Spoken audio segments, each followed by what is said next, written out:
La session ordinaire du Conseil des ministres s'est tenue ce jeudi 19 mai 2022 de 10h à 12h sous la haute autorité de son Excellence Monsieur le Président du CNRD, Président de la Transition, chef de l'État, chef suprême des armées, le colonel Mamadi Doumbouya. Les points suivants étaient inscrits à l'ordre du jour. Message de son Excellence Monsieur le Président de la Transition, compte rendu de la session ordinaire du Conseil interministériel du mardi 17 mai 2022, décision du Conseil des ministres et un dernier point, les divers. Au titre du message de son Excellence Monsieur le Président de la Transition, Président du CNRD, chef de l'État, chef suprême des armées, le colonel Mamadi Doumbouya, a porté principalement son message sur 3 points. La récupération des domaines publics de l'État. Le chef de l'État a salué et félicité le travail remarquable du CNRD et la commission interministérielle de récupération des domaines publics pour le sérieux et la rigueur observés dans les opérations de récupération des domaines de l'État sur l'ensemble du territoire national. Le président de la transition a rappelé que l'action menée sur le terrain s'inscrit dans le cadre de la moralisation de la vie publique. Mais il a aussi insisté sur le rôle régalien de l'État, qu'est le devoir de protéger sa population sur toute l'étendue du territoire national. Ainsi, le chef de l'État a décidé d'accorder un moratoire sur la récupération des domaines de l'État pendant cette période de trêve hivernale. Le président a aussi précisé que ce moratoire s'applique aussi bien sur les personnes physiques que morales concernées par l'opération de récupération des domaines publics. À cet effet, le chef de l'État a invité le CNRD, le gouvernement et la commission interministérielle d'approfondir la réflexion et faire de la pédagogie dans la poursuite de cette opération d'intérêt général en cette période de grande pluie. Le deuxième point du message de son Excellence Monsieur le Président de la Transition était autour du voyage du gouvernement.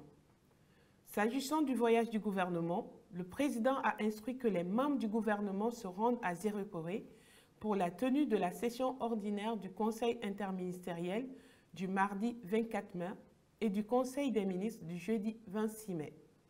Par ailleurs, le président de la transition a dans le même sens ordonné que se tiennent le Conseil interministériel du mardi 31 et le Conseil des ministres du jeudi 2 juin à Cancan.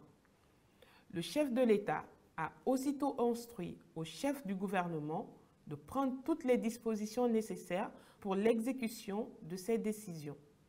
Au titre du troisième point du message de son Excellence Monsieur le Président de la Transition, l'harmonisation des salaires dans les établissements publics administratifs.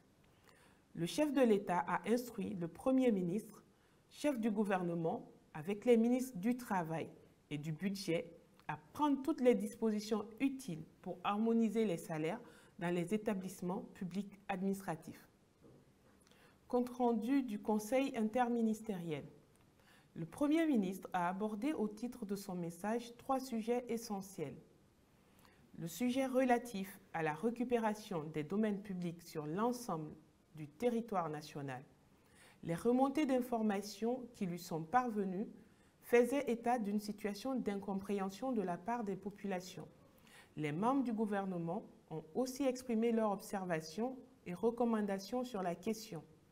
Il en a résulté des débats qu'il était important de poursuivre l'opération car sa légitimité n'était pas en cause, mais de la faire avec méthode et discernement, tout en communiquant davantage en direction de toutes les parties prenantes. Au titre du second point du message relatif à l'organisation de la CAN, il a fait un bref compte-rendu de la réunion du COCAN tenue sous sa présidence le lundi 16 mai 2022. Il en est résulté la nécessité de renforcer la gouvernance, d'inscrire la CAN comme un programme prioritaire d'intérêt national et de clarifier la question de financement. Sur ce dernier point, le Premier ministre a invité le ministre de l'Économie, des Finances et du Plan à faire le point sur les montages et sources de financement possibles. Le chef du gouvernement a réitéré à ce que soit nommé un point focal dans chaque département chargé de soutenir le COCAN. Au dernier point, le Premier ministre a abordé le sujet relatif à l'organisation du pèlerinage 2022. Dans ce contexte, il a marqué la nécessité d'une rupture nette avec les pratiques du passé en anticipant sur les difficultés et en prenant les dispositions appropriées afin d'assurer la réussite de l'opération. Le Premier ministre a invité le ministre du Budget et a octroyé une avance de trésorerie au Secrétariat général des affaires religieuses et au gouverneur de la Banque centrale d'ouvrir des guichets dans les succursales à l'intérieur du pays afin de faciliter l'accès aux populations au paiement. Au titre des communications, Monsieur le ministre de l'Administration du Territoire et de la Décentralisation a fait une communication relative au projet de loi portant statut des fonctionnaires des collectivités locales. Il a fait le constat des différents facteurs qui entravent l'effectivité du processus de décentralisation pour impulser le développement à la base et fournir aux populations des services publics de qualité, notamment l'insuffisance et l'inadéquation de la qualité des ressources humaines mises à la disposition des collectivités locales, et également le refus de certains agents de rejoindre leur poste de travail dans les collectivités locales alors qu'ils perçoivent leur rémunération. Madame la ministre de l'Information et de la Communication, assurant l'intérim de la ministre des Postes, des Télécommunications et de l'Économie numérique, a fait une communication relative à la candidature de la République de Guinée pour siéger au Conseil d'administration de l'Union africaine des télécommunications, l'UAT, pour la période 2023-2026. Elle a rappelé la nécessité pour notre pays de siéger au sein du conseil d'administration de cette instance qui, en sus de son statut d'organe spécialisé de l'Union africaine, est aussi le régulateur des télécommunications et des technologies de l'information et de la communication et du numérique en Afrique, ainsi que le principal promoteur et coordinateur du développement des télécommunications TIC et du numérique en Afrique. Le ministre de l'Enseignement préuniversitaire et de l'Alphabétisation a fait une communication relative à l'organisation des examens nationaux. Il a informé le Conseil de la date de démarrage des examens prévus pour le 6 juin prochain. Il a fait état du taux d'exécution du programme qui est à 96%. À date, le ministre informe que les examens nationaux peuvent valablement se tenir. Le ministre de l'Économie, des Finances et du Plan a fait une communication relative à la création d'une caisse des dépôts et de consignation en République de Guinée.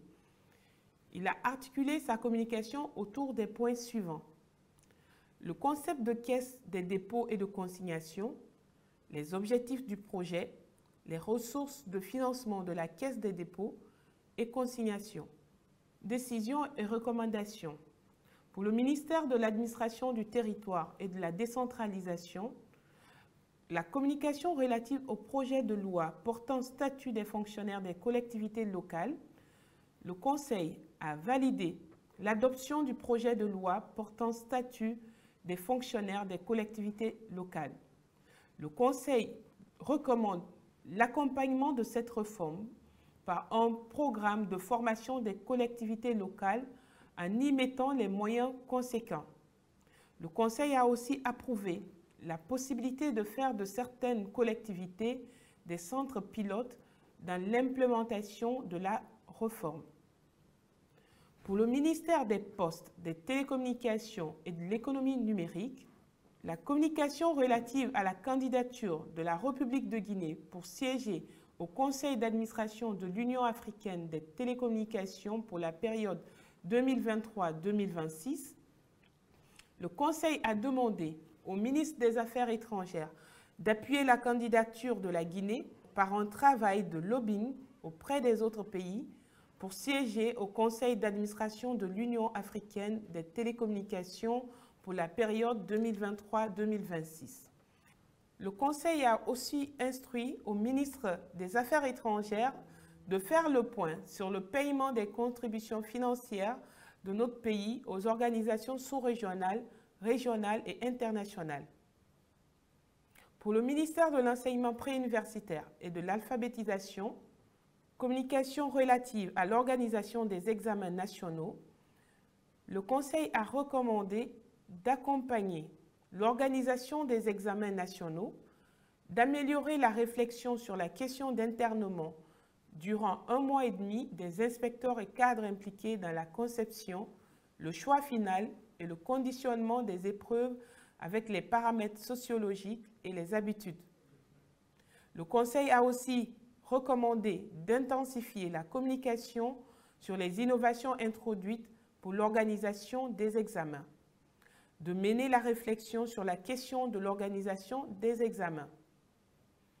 Pour le ministère de l'Économie, des Finances et du Plan, la communication relative à la création d'une caisse de dépôt et de consignation en République de Guinée, le Conseil a recommandé de concevoir le projet de caisse en travaillant avec les bénéficiaires et les pourvoyeurs et davantage approfondir la réflexion quant à la faisabilité effective.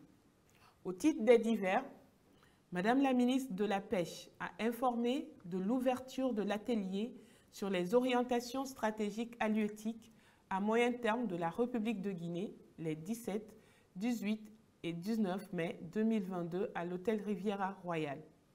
Faisant suite aux recommandations de la dernière session du Conseil interministériel, le ministre de l'Aménagement du Territoire a informé du démarrage des travaux de reconstruction de la cité d'Onka. Il a par ailleurs fait part de la mise en ligne de l'application de la gestion des baux. Il a aussi invité ses collègues d'identifier pour leur département les préposés aux baux. En 4e point, le ministre de l'Agriculture et de l'Élevage a partagé ses préoccupations sur les menaces que présente l'apparition de la grippe aviaire sur la sécurité alimentaire et la santé publique dans le pays.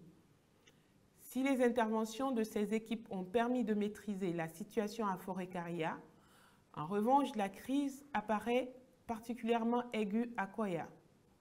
Le secrétaire général aux affaires religieuses a annoncé l'ouverture des préparatifs du pèlerinage à la Mecque. 4500 places sont accordées à notre pays, avec des conditions préalablement définies par les autorités saoudiennes en accord avec le gouvernement guinéen dans le cadre de la crise sanitaire. Le ministre directeur de cabinet à la présidence a informé le Conseil de la signature du décret de texte de loi régissant le fonctionnement des bourses dans le pays. Il a remercié les ministres en charge de l'éducation pour leur contribution. Il a précisé que le service des bourses extérieures est un service public dont l'attribution se fera selon les critères transparents et objectifs. Le ministre du Travail et de la Fonction publique a pour sa part rappelé que les demandes de proposition des textes organiques ont été renvoyées au département pour consolidation. Le ministre du Commerce et de l'Industrie a informé de l'organisation de la cérémonie de lancement du patronat unifié le jeudi 19 mai à l'hôtel Kaloum. À ce titre, la mobilisation du gouvernement à cette activité serait un soutien au secteur privé guinéen. Le ministre de la Culture, du Tourisme et de l'Artisanat a informé de la clôture de la première édition du Salon international de la culture, du tourisme et de l'artisanat, SICTA, le samedi 21 mai à 15 h à l'esplanade du Palais du Peuple. Un dernier point des divers, le ministre délégué à la Défense a attiré l'attention du Conseil sur la nécessité d'anticiper la planification des congés annuels pour les membres du gouvernement. À cet effet, le ministre secrétaire général du gouvernement et le ministre de la Fonction publique ont été instruits à faire des propositions. Conakry, le jeudi 19 mai 2022, le Conseil des ministres.